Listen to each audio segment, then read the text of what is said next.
as I don't see anyone in the waiting room currently, and I want to save everyone the awkwardness of just sitting around in a Zoom meeting, I would start by welcoming everyone to this webinar.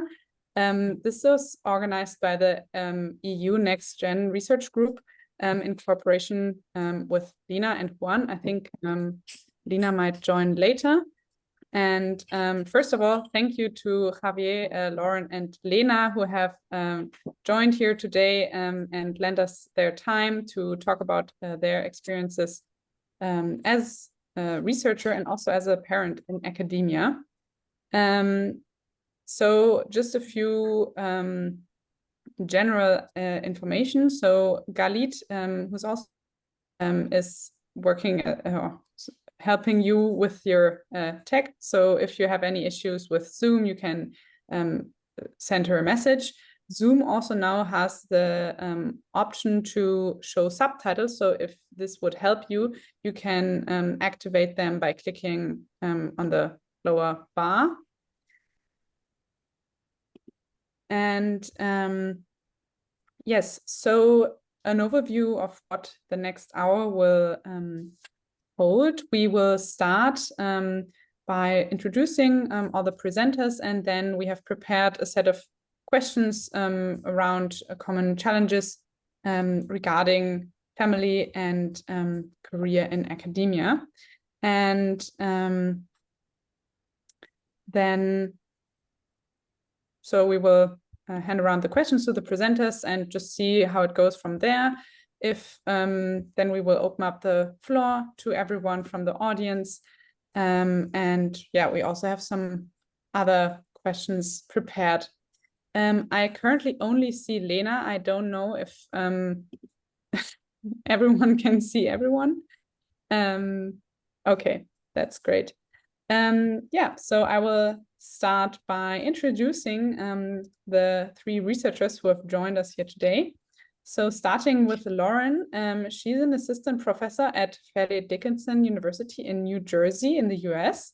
She completed her PhD at Adelphi University, and she's also working as a therapist, working with an integrative approach. And her research centers around psychotherapy effectiveness and therapeutic alliance, also including work on premature therapy termination. Next up, we have Lena joining us from Germany. She's working as a postdoc at Friedrich Alexander University in Erlangen, and she has completed her PhD in biological psychology at TU Dresden, also training as a CBT therapist. And currently, she's doing research on digital and psychophysiological markers for psychopathology and psychotherapy outcome. And last but not least, we have Javier joining from Spain, I think. He's working as a postdoc at the University of Valencia and completed his PhD at the University of Gmelch. And he is doing practice-based research to study underserved populations. So thank you again for being here and yeah, for talking about your experience and hopefully an inspiring discussion. So as we all know, so just a general introduction on why we want to offer this seminar. Within the EU NextGen Researchers Group, we are a bunch of young emerging researchers, also some of us thinking of maybe starting a family at some point. And of course, when you start your PhD, it's a lot of work, and academia is or can be a difficult field to navigate. So the question on how to balance a scientific career and also family life can be quite daunting. So we wanted to have a forum to discuss these questions and also maybe learn from the experiences of people who have been working in this field for some time, to see maybe what we can learn from you guys.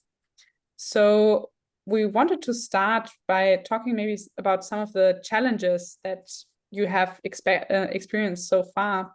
So maybe you can say a few words about what so far has been one of the more challenging aspects of being a parent in academia? And just go around. Who wants to maybe start? I can start.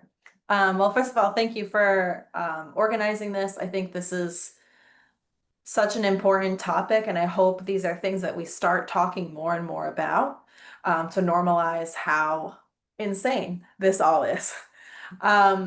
I want to start by saying or sharing with you the lens through which I'm coming to this discussion today, which is that I just had a baby 5 months ago.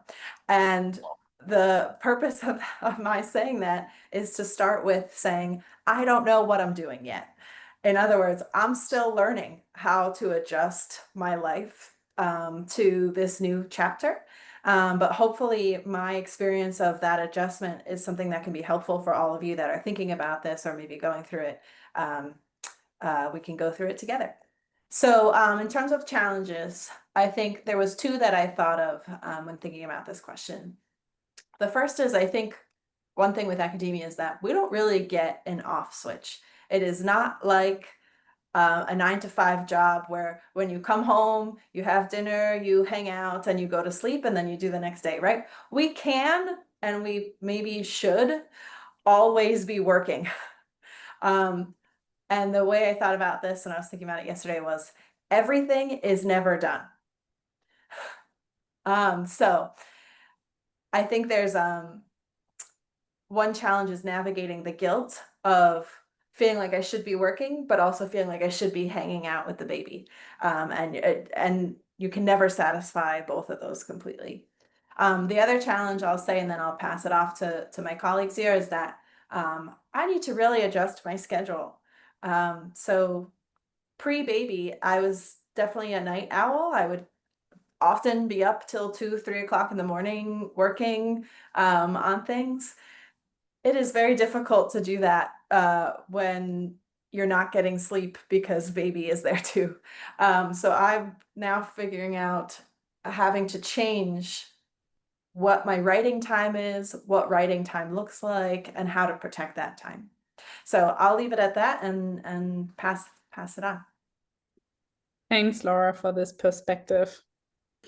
I can extend on that. My son is 2, so a little bit ahead of you in the game, but still learning because kids change. So the stuff you learned yesterday does not need to hold true today. And this is probably for one of the next questions would be my answer, to stay flexible as much as you can, because before I had kids, I was used to how work is working for me and how my life is working for me. And with kids, you just have to be prepared that this stuff can change, that what works in the first 3 months does not necessarily have to work in the next 3 months, doesn't have to work when the kids are in daycare or at school.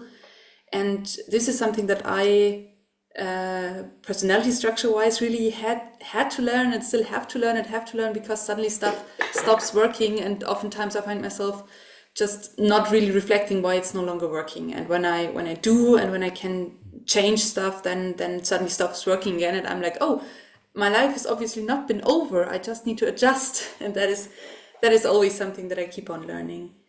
What I found the hardest in the beginning was also to learn to pace myself, because like there used to be work and free time in my life, so I could just overexert myself in work and then just relax in the free time. And now when I stop working, I have to come home and take care of the little one. And so I need to save some part of the battery to just be an engaged parent and be an active parent and be able also to be mentally all there for the time my son is awake and is willing to play and willing to engage. And this is something in particular when the kid is sick or we are sick, because that is also changing a lot, that when you have a little kid, you're starting to have all kinds of flus and stuff, stomach bugs and whatever, to take care also for reconvalescing, also as a parent, because if you lose all the energy on work, you won't be able to, like, you will run yourself into a burnout, because then also next day's work you won't be able to do because you have left no energy within you, because you needed to go into the 0 levels to take care of the kid, like in the evening over the night.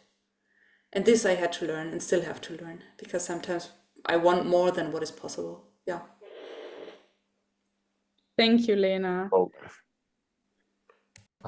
In my case, I really don't know the reason why I was invited to this, because I'm not example of anything. I probably as a bad example. So I will share with you my experience and try not to imitate what I do, because I feel totally overwhelmed, stressed out, particularly because I'm originally from Argentina. And I spent there 25 years until I came here with my partner at that time, without kids, and we are now since 2015, 16, not here, but in Europe, in different parts of Europe, and now we are settled down here in Valencia, in Spain, but without family, without those friends that are part of family. So we are raising Lorenzo, who is 1 year old, struggling every day to take care of him and to dedicate time, as Lena was saying, and Lauren as well, precious time, and not to leave the injury time, talking about football, for example, like the rest of the time but important time of the day, while academia always try to make us, because my wife is also an academician, is always telling us explicitly or implicitly, you have to do something more. So yeah, in that sense, I think that there is a gender imbalance as well. I see that in my wife, who has to struggle much more than me, because she has to spend the nights giving breastfeeding.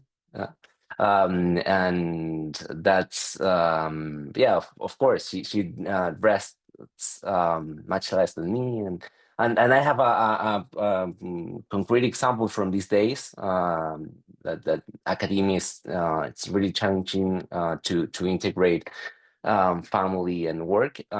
We are planning to attend a conference from my wife in Zurich, in Switzerland. She got a travel award. She got some funding from her project, but there is no way to pay my sons and my expenses, so we have to pay it from ourselves, and that's something that everyone who is she's talking about this issue. Okay, the bureaucratic stuff. No one had ever talked about the possibility of attending with family and attending with a structure to be possible to do that. So I will leave over there, because I am using this as a therapeutic space that I could talk for hours, but let's move on to the next question. Thank you so much for all the insights and sharing so openly your experiences so far. I think you touched upon a lot of very important aspects. So first, the aspect of how to divide and protect your time as well. So divide your time between family and academia, and also prioritizing self-care, prioritizing time for writing within the system of academia that encourages working around the clock, having little time for self-care, for researchers, already for researchers without a family. So everyone knows that how stressful working in academia can be. And then also the role of support systems. Javier, you mentioned family support systems, but also support systems within academia that just might be lacking in some instances, as you mentioned. So that also already kind of connects nicely to the next question. So are there any daily, weekly habits or practices that you found for yourself that helped you maintain or kind of work towards some kind of balance?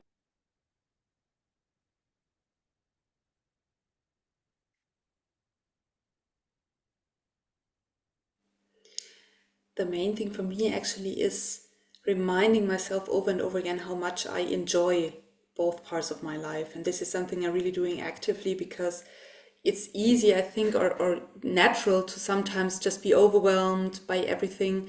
But I would never not want to be a parent, and I would never not want to be a scientist. And what also helps me, but I think this is also a relatively privileged point, is that in Germany, I think the options are, from a broadly European view, relatively good. So it's relatively normal to have a maternity leave of up to 1 year or even longer. The daycare situation is relatively goodish.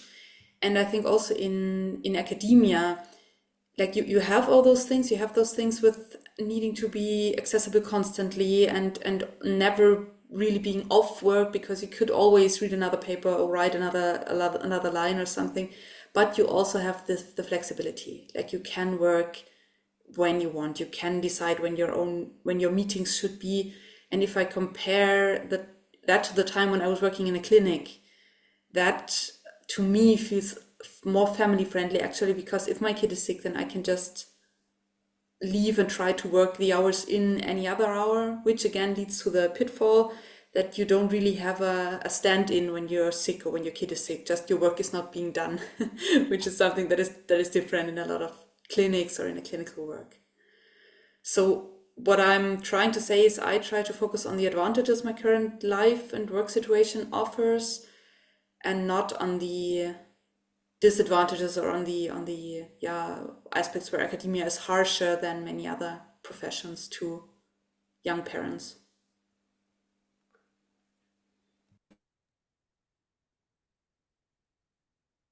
I thought that was actually really beautiful, Lena. That's a tip I'm going to take with me. Thank you for saying that.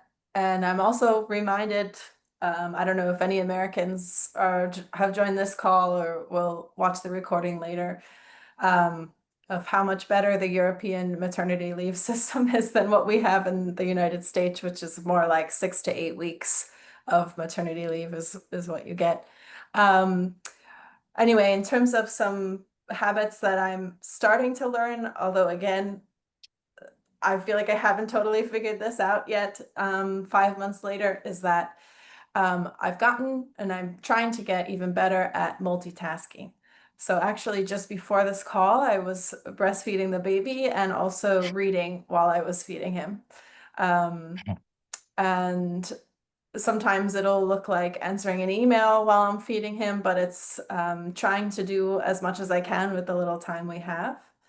But also coming from a different kind of privilege that I know, Javier, you were sort of referencing can be a challenge if it's not there, is I am fortunate to be able to lean really heavily on my support system.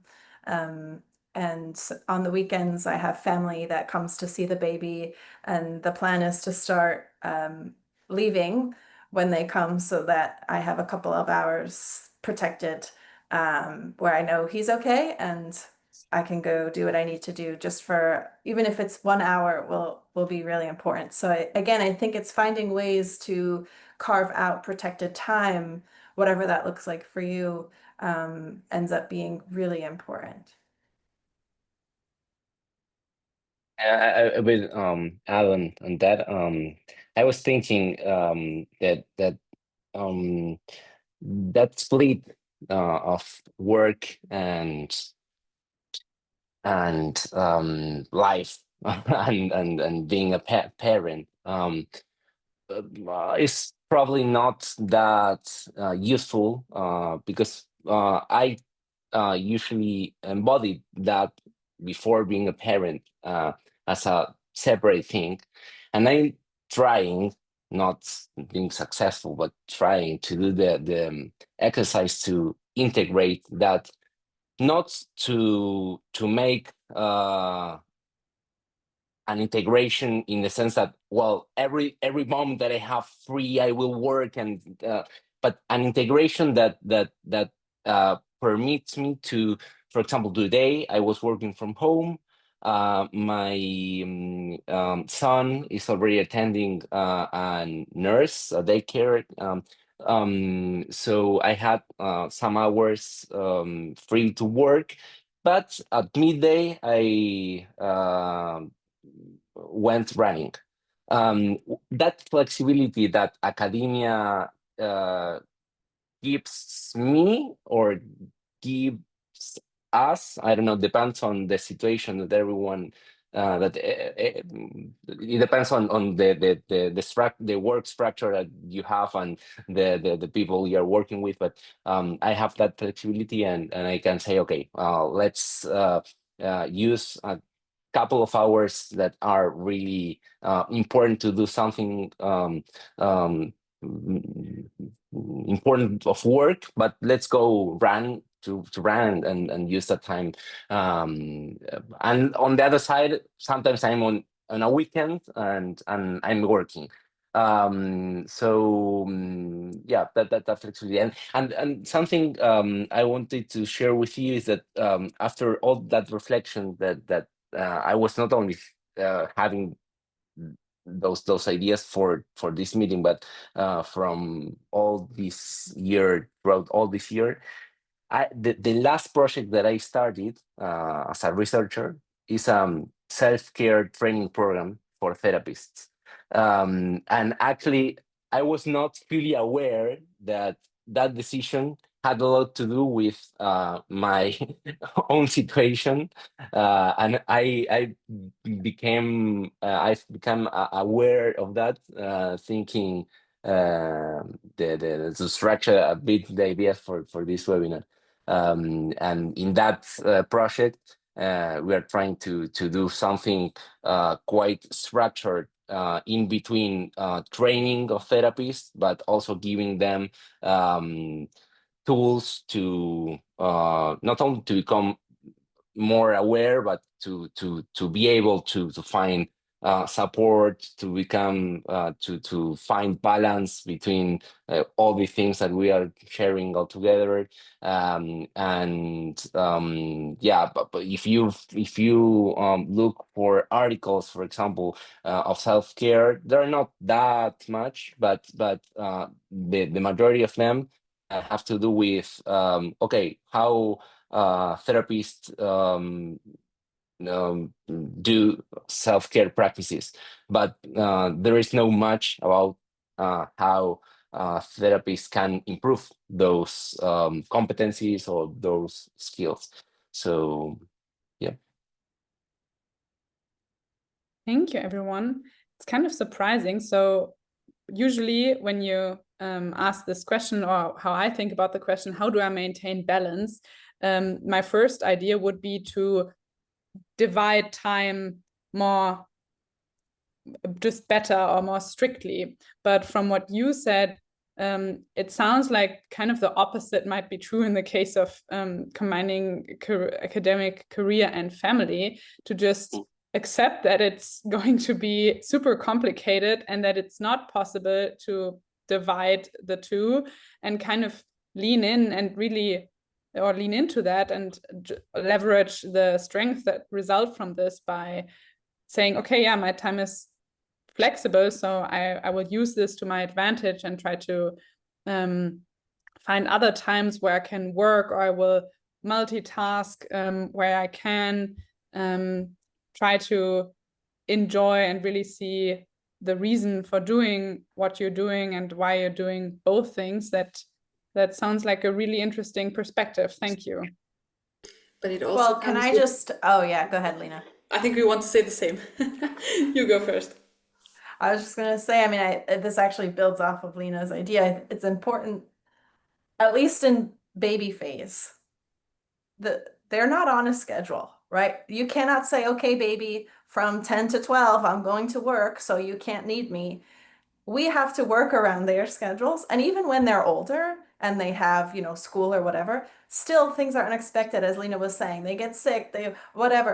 So it is, we can try to structure our time, but ultimately I think it will always be challenged. And so it actually goes back to the flexibility piece that I think Lena was getting at. And I also totally agree with Javier in that you also have to protect your private self. Like it doesn't work long term to just be there for the family and be working. I had a phase of that because I had a assistant professorship for just half a year where I wanted to cram as much work into as I could. And my baby was also, as yours, Lauren, just 5 months old. And I had like 6 months of working whenever the baby slept and just trying to sleep a little in between myself. And that, like after 3 months, I just couldn't do it anymore because it was so tiring. And what I learned for myself is that I'm not really good in taking care of my time, but I'm very, very good in taking care of the time of my friends. So my trick is to try to set up meetings with friends because I would never be late, I would never cancel, and by that I can have some kind of me time together with them. And I think there you just have to find out what works for you. And I heard you, Javier, hearing that like running works for you because that is something you can, like you can block a fixed time, you have a date with yourself, and that is how it works. But oftentimes when I'm like surprised with free time because, I don't know, kid is sleeping longer than expected, then my first impulse is to work, and that is probably something that is not super healthy in the long run. But then again, they do not stay little for the long run. I already feel like how much easier it is so my son started daycare at 10 months, and that was a game changer for everyone because I knew that he was like for 6 hours a day, he was just in the best of hands, and I could just go deeper into stuff and not always being jumpy, waiting for the kid to wake up or waiting to be called or whatever. And that again changed a lot. So the first year I think is the trenches, and after that it's getting easier. It's getting a bit more, the chunks of time are getting bigger, so you can plan a little better. Yeah. Thank you. So now we discussed what you as an individual have tried to do or how you want to try to adapt to this new situation. But as all of you also mentioned, we are not just individuals, we're also working within a system, might that be the state regulations on maternity leave or also university regulations or support systems. So from your experience so far, what changes or initiatives do you think should be implemented at an institutional level to support parents working in academia?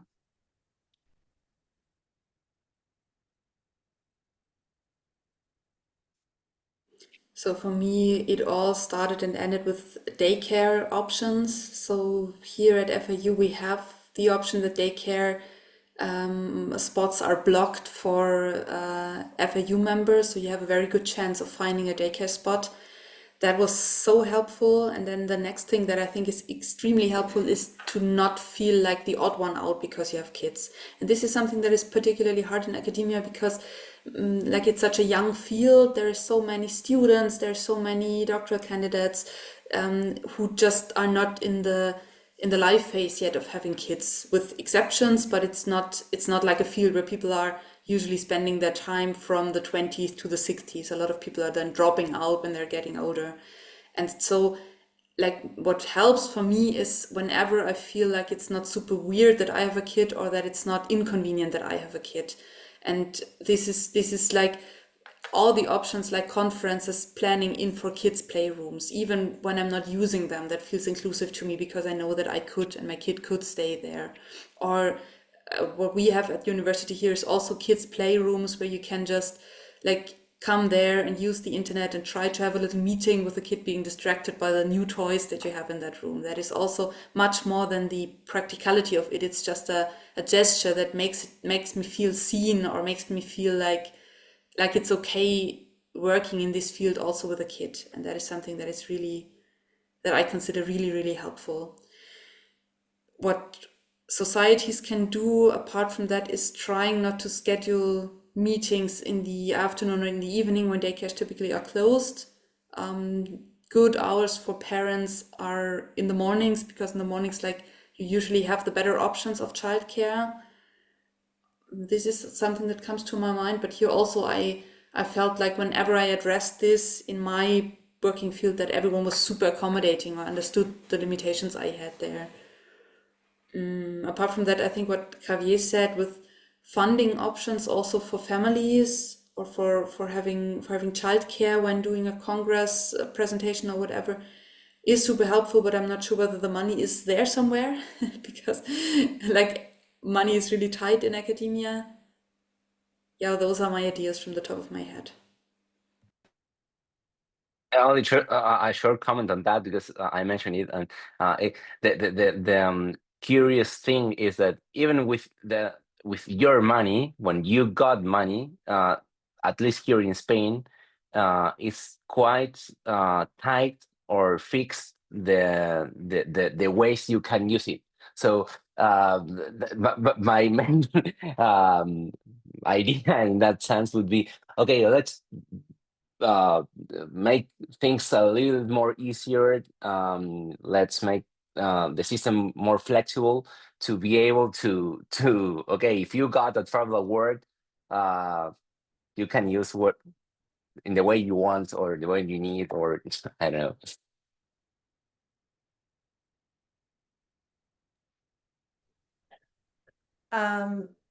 So I had a couple things that I'll add on to these really important ideas. I'm gonna start with maybe the most short term and then go long term from there. In the short term, or maybe the most concrete, I have become acutely aware of how not mom or baby friendly most spaces are. So if you need to breastfeed or pump, for example, at work, I've spent many minutes in a bathroom standing up holding my pump because there's nowhere to sit or there's nowhere to do this in a clean space. And additionally, I've never been aware of how few bathrooms are equipped with changing tables for babies. In particular, male bathrooms. Yes. Yes, totally. Totally. It's really tough. And yes, and the implicit message of this is that these spaces aren't for parents. And I think it's a real shame that academia has adopted that. And I hope this is something that as we continue talking about these issues will start being addressed. Secondarily, something that's been very helpful for me, I'm very fortunate in my current position to be able to have input on scheduling. So when classes will be taught. So if I'm teaching, I'm able to say what days or times will work better for me, to be able to make sure I have somebody to take care of the baby while I'm teaching. So being able to have flexible scheduling, I think, is really important, similar to what Lena was saying with meetings. The last thing, I actually want to start with a question because this is traditional for American universities. In the European universities, is there also things like tenure and having tenure clock? Okay, so one thing that I think would be amazing, and additional to maternity leave or paternity leave discussions, is having the option to delay the tenure clock or freeze the tenure clock if there's been a baby. So here in America, it's typical you have 5 to 6 years before applying for tenure. But I'm not aware of any options to pause this if a baby has come.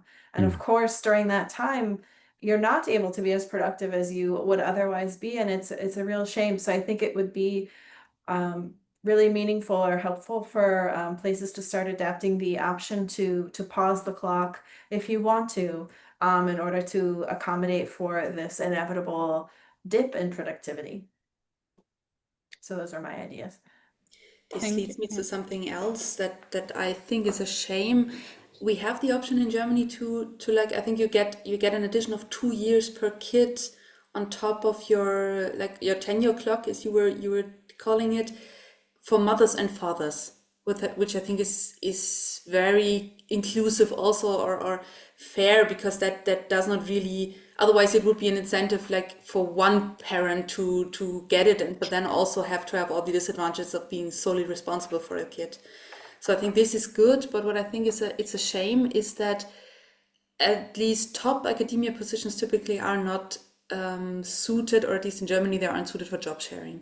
And this is, in my opinion, a little bit of a misconception, because why wouldn't a professor position be suitable for job sharing, that you have two people sharing it with a 50% contract instead of one person with a 100% contract? I think for the university it would be even better, because responsibilities are shared. We know that everyone is working more, and I think two 50% persons would be working more than 100% person would be working. It would be better combinable with psychotherapy, and it would be particularly attractive for women or for female researchers who otherwise are worried of not being able to be there for their family. And the only reason everyone can present me with is that it's not traditional, because it's such a high rank position, and it's typical that you have like one leading person everyone else can look up to. But why does it work in other positions and also in other leading positions and not in academia? And I think there it's just traditional to medieval to have been stuck there, being like, oh, a professor is just one tough, typically guy who's untouchable and who's absolutely perfect in any way. And I think this is a weird thing from a very young profession as ours, that is typically very attuned to changes of the time and to trends. And I would love to see a change here. Thank you, everyone. Those are so many important inputs and ideas. I think both at the structural level, but also maybe what colleagues could, or how your colleagues could support you as parents, for example, by scheduling meetings, or maybe taking this into consideration when planning classes. And I don't know, depending on how many or how much you can weigh in into certain decisions being made, things like, how to have mom-friendly spaces or parent-friendly spaces at the workplace. That would also be an important takeaway for everyone. And I think for the other issues, I think it's just helpful the more people are aware of this, and the more people can help parents advocate for this, and also future parents who can advocate for themselves. So thank you, everyone. The next question would be if you have any advice that you can give to young researchers who are maybe, as you said, Lena, just now in a different phase of life, but maybe considering starting a family while also continuing their career in academia.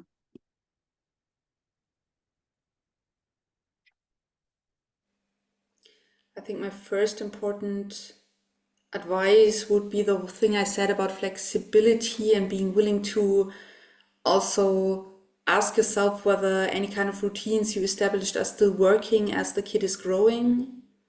That is a very important advice that I wasn't aware of before I had a kid.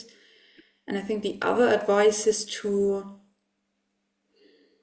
if you wish to have a kid, I don't think the right time exists in life, because there is always, like when you're doing your studies, you're very young, you also want to find yourself. However, you would be having a lot of time, you would be okayer than I am right now with spending the nights awake and not asleep. But if you're getting older and older and older, the physical things will get harder, but you may be more established in your profession, and maybe less easy to be intimidated by what you're missing, or whether you're missing out on anything.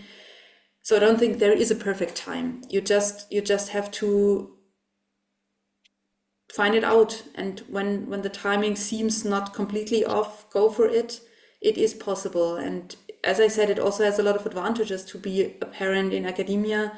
And I also don't think it only made my work like shorter and worse and all that stuff, but as you said, like you get better at multitasking, you're getting better at focusing. Like the stuff I can do right now in 10 minutes is insane. The productivity I'm having when I'm having a half day because I have to fetch my kid from daycare is also insane, and is much, much more than what I would be having if I had spent a full 8 hours workday on stuff.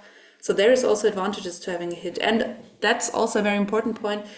There's a lot of things that I do not find so important anymore. Not important in the sense that I do ignore them or cannot do my work anymore, but just that I'm like, okay, but I'm also another person. Like, I'm not only myself in a professional way or in a personal way, but I'm also a mom. And when I'm no longer, like, when I feel I'm no good in my job, then I can still be a good mom. And when something went wrong in my job, I can still go home and see my kids smiling and having a blast and having the best day. And also the other way around, like when I had a terrible night with my kid is sick, whatever, I can go to a room full of students and teach them something. And for me, that was actually, that made my life easier in a sense that I was no longer so mono-focused, but I can like benefit from having more different areas in my life that can be easy or can be hard, but usually not everything is hard at once, just by statistics.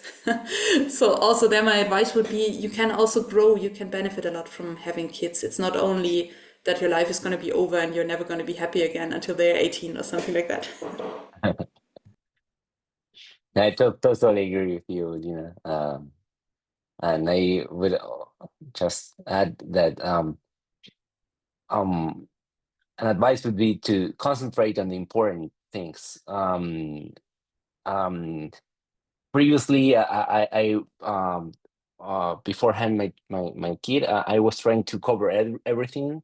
I'm probably wasting much time in things that didn't deserve time to be wasted. Well, yeah, to be dedicated for that. And in that line, in that sense, I think that there is also like vital question to reflect and ask yourself on like an existential thing that having a kid, you become life is much more meaningful, and once that meaningful or then that meaning comes through our lives, we probably naturally, but it's also important to work on that, to ask ourselves, are we doing this because I want to just be ambitious, or I don't know, I'm part of this group because it really helps me to become a better person or to connect better with interesting people and to cultivate me, or I'm doing this because I want to achieve something else, so purely instrumental thing. So though that kind of things, at least in my case, were much clearer once that Lorenzo was formed. Yeah. Yeah, I think this is also important, and I'll go back to something I said before too, which is everything is never done. And I think this is such an important idea because for me, something I got trapped in was, well, this year doesn't make sense because of that. This year doesn't make sense because of this other thing. This year, whatever. I'll share with you all that my baby was born in May.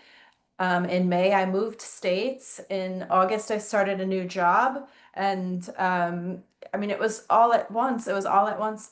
But what kept me in it was that the reality is there's no perfect time to start living your life.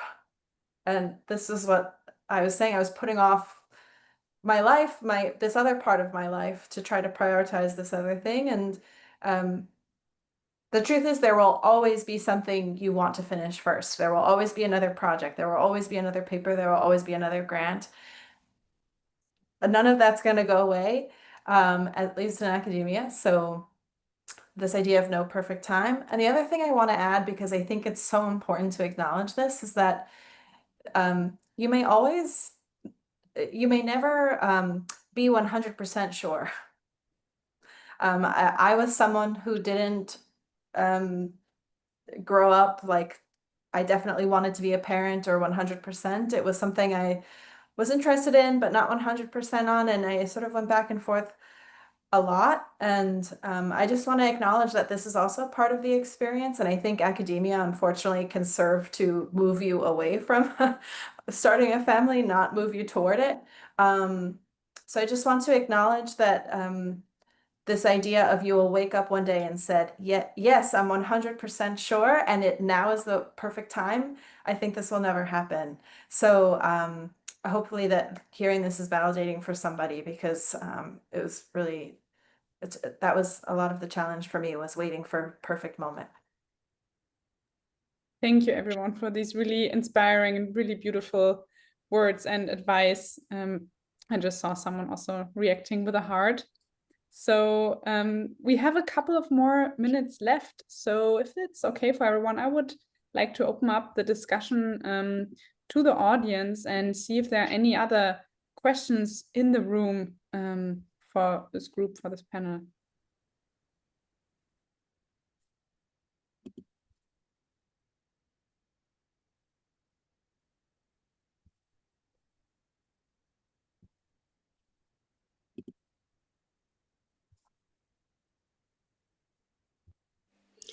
I maybe have just a comment rather than a question, because also something academia helped me with was being in touch with people from all over the world and finding out how different like these society standards of how to raise a kid are.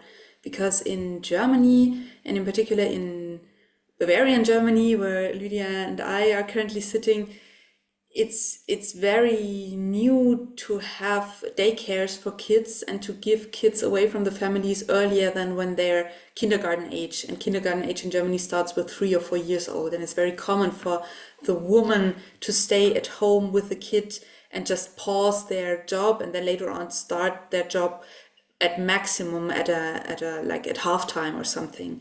And I had a friend from France when I was like in the throes of discussing, will I want to have kids? How do I want to have kids? And then I also just learned about the fact that in France, I think it's similar to the US, that you just have maternity leave of 6 weeks after the kid is born, and that it's very typical that kids then really are also going to daycare when they are being 6 weeks old. And that is something like Germany would... There is options in Germany right now and they're coming, but it's not something that the society thinks is good. And this is also a pressure I was feeling, that out of academia, a lot of my friends who had kids did this traditional route. And then you also have to ask yourself, am I a bad parent? Am I spending too little time with my kid and all that stuff? And I think this is something beautiful in academia, to find out that all over the world, those expectations are very different, and obviously there is not like whole nations that are just running amok because they're doing it completely wrong in raising their kids. But like every way, if it works for the family and if it feels all right, then healthy kids are coming out of it. And that is something that also helped me a lot to realize that there's not the fixed right way, or that the way everyone is doing it's not necessarily how I have to do it. Yes, thank you, Lena. I think this is also why it's so important to have, or why we wanted to have such a forum, and also at an international level, because of course, on one hand, it's helpful to know what are the structures for childcare in academia in your particular country. But as you said, it's also super helpful to learn from each other and also see, okay, this works for other people. Maybe it also could work for me. But it's, I mean, I'll add to that at least one thing I've gotten from this conversation today is just the validation of like, I'm not alone in these things. And one thing for me that I'm so prone to is the guilt of dividing time and feeling like, I'm not doing enough on either side. But it's so important to have these conversations, if nothing else, just to be together in the experience, and also let people know who are considering it that they will not be alone either, and that we have resources to help each other to navigate these spaces. Thank you. Those are really beautiful words. Yeah, I think if no one else has another question at the moment, I might suggest that we end earlier. So yeah, now would be another chance to ask the presenters, also the group, any questions that you might have, or maybe just comments. I would just like My to sorry. say, oh, sorry, Javier, go ahead. No, just a comment that my wife will be really happy that I end up 10 minutes earlier because she's with the kid. So Okay, good. uh, I just wanted to say I appreciate, Javier, you being here to have a man participate in these conversations, to also normalize that that is exactly what should be happening.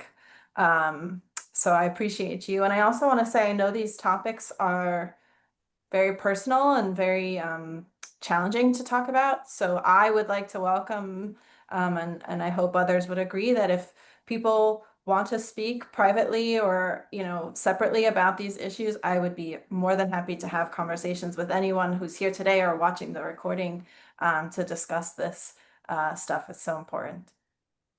yeah, I was thinking that Thank you. that I am not only the only man as a speaker, but also in the audience, and that's probably not randomly. This is much more interesting, or yeah, something that is much more important, or shouldn't be, but and but from the male side, something that also illustrates the imbalance is that when we had the kid, I was already like a few weeks after the birth. People were expecting that I was already doing things because of this societal imbalance.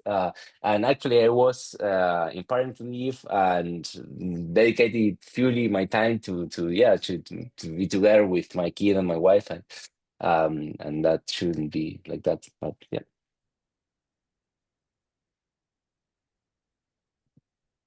Okay.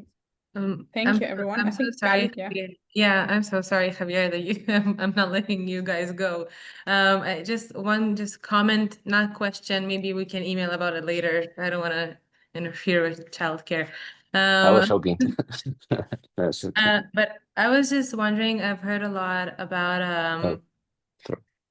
I've heard you've mentioned feeling guilty a lot and just tired and overwhelmed, and you've mentioned support systems like family and friends, and and when we talked about colleagues, I was there are a lot of like practical things that colleagues could do, take into consideration the fact that you are parents and your schedules.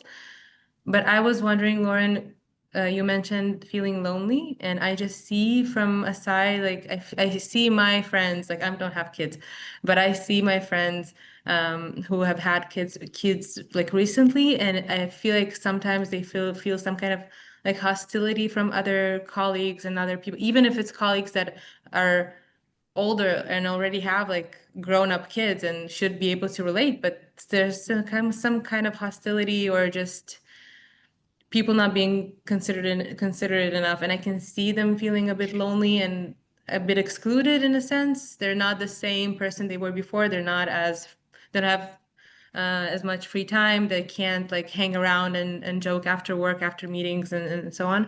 And I was wondering if there's I don't know, maybe more things that you would like to see in your work environment that would make you feel less lonely, other than talking to other like young parents, because that's not always available in your work environment.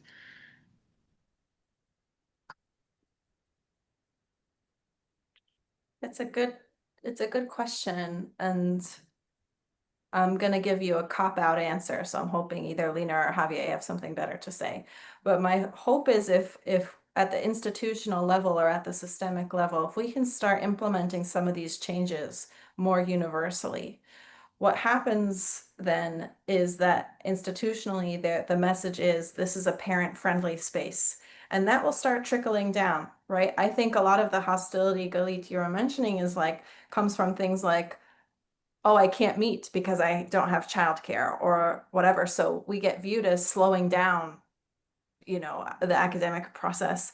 However, if being a parent is more readily integrated into the system, then some of these things are just part of the day-to-day that we come to expect. Just like, I don't know, when there's snow and school is closed, no one's complaining about this. So that was my initial response, but I think it's a bit of a cop-out too. Thank you.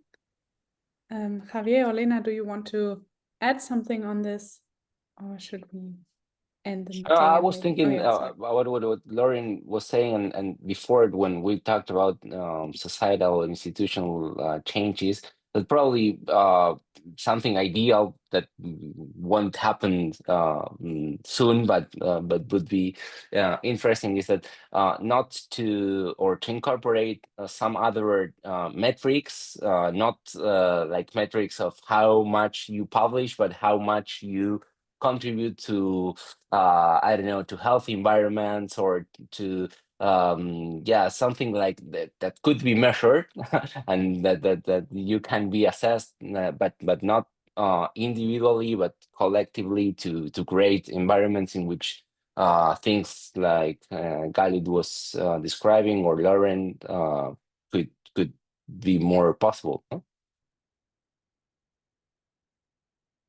But I think what you said, Galit, is so important. When you become a parent, you become a different person. I'm still learning who I am now. And I think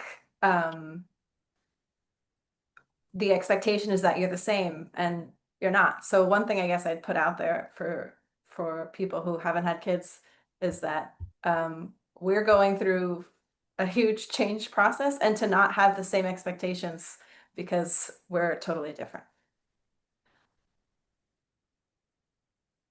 Thank you. I think these are some great closing words. So now we managed to end up on time after all.